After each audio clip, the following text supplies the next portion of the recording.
2025년의 달력도 이제 단 2장밖에 남지 않은 12월 29일 월요일의 늦은 오후입니다. 창밖에는 올겨울 들어 가장 매서운 한파가 몰아치고 있습니다. 윙윙거리는 바람 소리가 마치 누군가가 문을 두드리는 소리처럼 들려 자꾸만 현관 쪽을 쳐다보게 되는 그런 날입니다. 서울의 한 낡은 아파트 거실. 형광등 하나만이 덩그러니 켜진 그곳에는 73세 김철수 씨가 홀로 앉아 있습니다. 집안은 절간처럼 고요합니다. 예전 같았으면 부엌에서 도마 소리가 들리고 TV 드라마 소리에 맞춰 아내의 잔소리가 들려왔을 시간이지만 지금은 냉장고 모터 돌아가는 소리만이 이 정막을 채우고 있습니다. 철수 씨의 시선은 거실 한가운데 펼쳐진 커다란 보자기에 고정되어 있습니다. 그 위에는 색색의 옷가지들이 산더미처럼 쌓여 있습니다. 꽃무늬 몸빼 바지, 유행 지난 블라우스, 목이 늘어난 티셔츠. 모두 40년을 함께 살다 지난달 췌장암으로 세상을 떠난 아내 순자 씨의 유품들입니다. 장례를 치른 지 벌써 한 달이 지났습니다. 자식들은 아버지가 계속 엄마 물건 보고 있으면 병나신다며 하루빨리 정리하자고 성화였지만 철수 씨는 차마 손을 댈 수가 없었습니다. 옷가지 하나하나에 아내의 냄새가, 아내의 고단했던 삶이 배어 있었기 때문입니다. 하지만 오늘은 큰 맘을 먹었습니다. 해가 바뀌기 전에 아내를 편안하게 보내주는 것이 남은 사람의 도리라는 생각이 들었기 때문입니다. 철수 씨는 떨리는 손으로 옷을 하나씩 집어 의류 수거함에 넣을 봉투에 담기 시작했습니다. 이건 영희 시집갈 때 입었던 거고, 이건 우리가 처음으로 설악산 갔을 때 입었던 건데, 옷을 집어들 때마다 그 시절의 기억이 주마등처럼 스쳐 지나갔습니다. 가난했던 시절 시장 좌판에서 1,000원, 2,000원 깎아가며 샀던 싸구려 옷들. 철수 씨는 가슴이 미어지는 것 같아 소주 한 잔을 입에 털어넣으며 작업을 이어갔습니다. 그렇게 한참을 정리하던 철수 씨의 손에 묵직하고 두툼한 옷 하나가 잡혔습니다. 그것은 짙은 밤색의 모직 코트였습니다. 유행이 지난 지 한참 되어 어깨에 뽕이 잔뜩 들어가 있고 소매 끝은 닳아서 반질반질해진 낡은 코트. 철수 씨는 그 코트를 보자마자 동작을 멈췄습니다. 이 코트는 10년 전 철수 씨가 환갑 기념으로 받은 보너스를 털어 아내에게 사준 첫 번째 브랜드 코트였습니다. 평생 시장표 옷만 입던 아내가 안쓰러워 백화점에 데려가서 사입혔던 그 옷. 그때 아내는 가격표를 보고는 기겁을 하며 매장을 나가려 했었죠. 아니, 이 영감이 노망이 났나. 이 돈이면 우리 애들 쌀이 몇 가마니인데 이런 걸 사요. 철수 씨가 억지로 카드를 긁어 손에 쥐어주자 아내는 돌아오는 버스 안에서 내내 코트를 쓰다듬으며 아이처럼 좋아했었습니다. 하지만 정작 아내는 그 코트를 몇 번 입지도 못했습니다. 아까워서 어떻게 입냐며 장롱 깊숙이 모셔두고 동창회나 결혼식 같은 중요한 날에만 보물단지처럼 꺼내 입곤 했었죠. 미련한 사람. 아끼다 똥 된다니까 기어이 똥을 만들고 가네. 철수 씨는 코트의 거친 질감을 어루만지며 씁쓸하게 중얼거렸습니다. 낡고 유행 지난 이 코트를 누가 입을까 싶었습니다. 의류 수거함에 넣어봤자 헌옷 수출업체로 팔려가 걸레가 되거나 솜으로 분해될 게 뻔했습니다.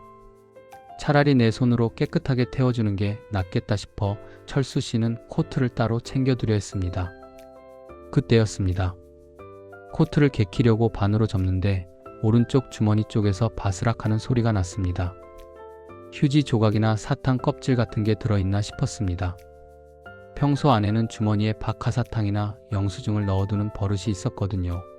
철수 씨는 무심코 주머니에 손을 집어넣었습니다. 손끝에 종이에 까슬까슬한 감촉이 느껴졌습니다. 꺼내보니 그것은 꼬깃꼬깃하게 접힌 하얀색 약 봉투였습니다. 그리고 그 안에는 무언가 들어있는지 불룩했습니다. 이게 뭐지? 병원 약인가?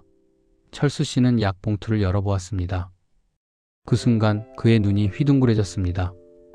봉투 안에서 나온 것은 약이 아니라 꼬깃꼬깃하게 접힌 10,000원짜리 지폐 3장과 1,000원짜리 몇 장, 그리고 삐뚤빼뚤한 글씨가 적힌 찢어진 달력종이 한 장이었습니다. 돈은 다 합쳐봐야 34,000원. 빳빳한 새 돈도 아니고 시장에서 남을 팔고 거스름 돈으로 받은 듯 낡고 냄새나는 돈이었습니다. 철수 씨는 떨리는 손으로 달력 종이를 펼쳤습니다. 거기에는 돋보기를 쓰고 한자 한자 꾹꾹 눌러 쓴 아내의 글씨가 적혀 있었습니다. 맞춤법도 틀리고 글씨체도 엉망이었지만 철수 씨는 그 글씨를 보자마자 심장이 덜컥 내려앉는 것만 같았습니다. 그것은 아내가 세상을 떠나기 전 병세가 급격히 악화되어 정신이 오락가락할 때 몰래 써두었던 마지막 편지였습니다. 영감, 이 글을 읽을 때쯤이면 나는 이미 갔겠구먼. 내가 아끼던 코트니까 버리기 전에 주머니 한 번은 뒤져볼 것 같아서 여기다 넣어. 이 코트 당신이 사준 건데 내가 너무 아끼느라 많이 못 입어서 미안해요. 나 죽고 나면 당신 혼자 어찌 살까 걱정이 태산이네.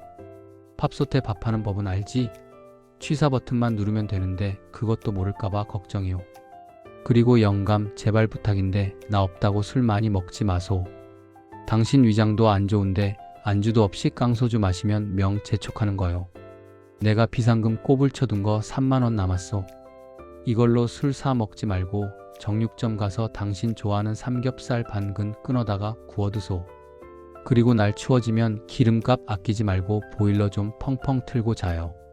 맨날 춥게 자다가 입 돌아가지 말고. 나 먼저 가서 미안해요. 다음 세상에서도 당신 만나서 내가 밥 해줄게. 그때는 잔소리 좀 덜 할게. 사랑해요, 영감. 밥 꼭 챙겨 먹어. 철수 씨는 편지를 다 읽기도 전에 바닥에 주저앉고 말았습니다. 으헝. 짐승이 울부짖는 듯한 통곡이 텅 빈 거실을 가득 메웠습니다. 눈물이 콧물과 범벅이 되어 편지지 위로 뚝뚝 떨어졌습니다. 아내는 죽음이 코앞에 닥친 그 무서운 순간에도 혼자 남을 남편 걱정뿐이었습니다. 자신이 죽는 것보다 남편이 밥 굶을까봐, 술 먹고 속 버릴까봐 추운 방에서 떨며 잘까봐 그게 더 걱정이었던 것입니다. 철수 씨의 머릿속에 지난 날들이 파노라마처럼 스쳐 지나갔습니다. 밥 줘. 물 떠와.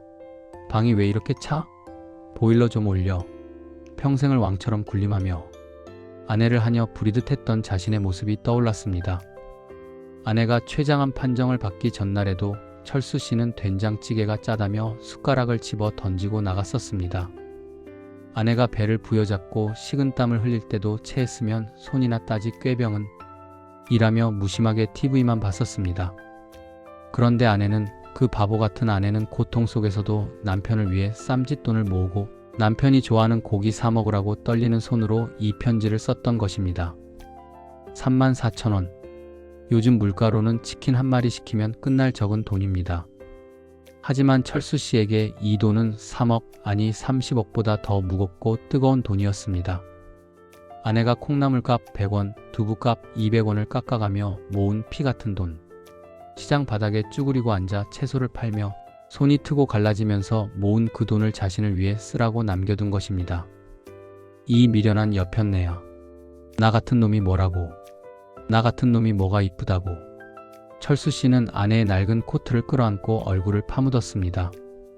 코트에서는 아직도 희미하게 아내의 분 냄새와 파스 냄새가 섞인 익숙한 향기가 났습니다. 마치 아내가 곁에 와서 등을 토닥여주는 것만 같았습니다. 영감, 울지 마. 밥 먹어. 라고 말하는 아내의 목소리가 환청처럼 들려왔습니다. 한참을 그렇게 울던 철수 씨는 비틀거리며 일어났습니다. 그리고 부엌으로 갔습니다. 냉장고에는 아내가 병원에 입원하기 전에 마지막으로 해놓은 김치와 밑반찬들이 말라 비틀어져 있었습니다. 철수 씨는 찬물을 벌컥벌컥 들이켰습니다. 속이 타들어가는 것 같았습니다. 그는 다시 거실로 와서 보일러 조절기를 보았습니다. 실내 온도는 18도. 기름값 아낀다며 항상 외출 모드로 해두고 두꺼운 옷을 껴입고 지냈던 아내였습니다. 정작 본인은 추위에 떨면서도 남편이 들어올 시간이면 미리 온도를 올려두곤 했었죠. 철수 씨는 떨리는 손가락으로 보일러 온도를 25도로 올렸습니다. 웅마이너스 하는 소리와 함께 보일러가 힘차게 돌아가기 시작했습니다. 그래, 임자 말대로 할게. 따뜻하게 살게. 당신 걱정 안 하게 밥도 잘 챙겨 먹고 술도 줄게. 철수 씨는 주머니에 아내의 편지와 돈을 조심스럽게 넣었습니다. 그리고 베란다 창문을 열었습니다. 12월 29일에 칼바람이 훅 하고 들어와 얼굴을 때렸지만 이상하게도 춥지 않았습니다. 가슴 속에 품은 아내의 마지막 온기가 온몸을 데워주고 있었기 때문입니다. 철수 씨는 코트를 입어보았습니다. 아내의 체구가 작아 어깨가 꽉 끼고 소매도 짧았지만 그는 코트를 벗지 않았습니다. 마치 아내가 등 뒤에서 꼭 안아주는 것 같은 느낌이 들었기 때문입니다. 임자, 오늘은 당신이 준 돈으로 삼겹살 사올게. 혼자 안 먹어. 당신 영정 앞에 놓고 같이 먹을 거야. 소주도 딱 한 잔만 할게. 약속할게. 철수 씨는 지갑을 챙겨 현관을 나섰습니다. 엘리베이터 거울 속에 비친 그의 모습은 낡은 여자 코트를 걸친 우스꽝스러운 모습이었지만 표정만큼은 그 어느 때보다 편안해 보였습니다. 아파트 단지 입구의 정육점으로 향하는 그의 발걸음 위로 12월의 눈송이가 하나둘 흩날리기 시작했습니다. 하늘에 있는 순자 씨도 지금 이 모습을 보고 있을까요? 아마 아이고, 저 영감이 주책이네 하며 웃고 있을지도 모릅니다. 하지만 그 웃음 속에는 그래도 내 영감, 밥은 잘 먹네 하는 안도감이 섞여 있을 겁니다. 여러분, 지금 여러분의 옷장 속에는 어떤 옷들이 걸려 있나요? 그리고 여러분의 곁에는 누가 있나요? 우리는 늘 나중을 기약하며 사랑 표현을 미루곤 합니다.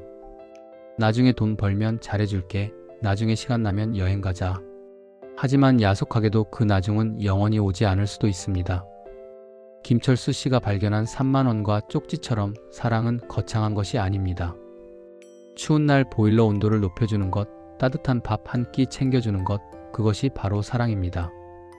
오늘 12월 29일, 올해가 가기 전에 곁에 있는 사람의 주머니에 따뜻한 손난로 하나 혹은 진심이 담긴 쪽지 하나 넣어주는 건 어떨까요?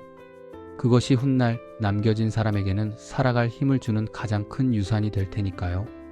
철수 씨는 오늘 밤 아내가 사준 삼겹살을 구우며 세상에서 가장 슬프지만 가장 따뜻한 저녁 식사를 할 것입니다. 그리고 아내의 낡은 코트는 의류 수거함이 아닌 장롱 가장 잘 보이는 곳에 다시 걸릴 것입니다. 영원히 기억될 사랑의 증표로 말이죠.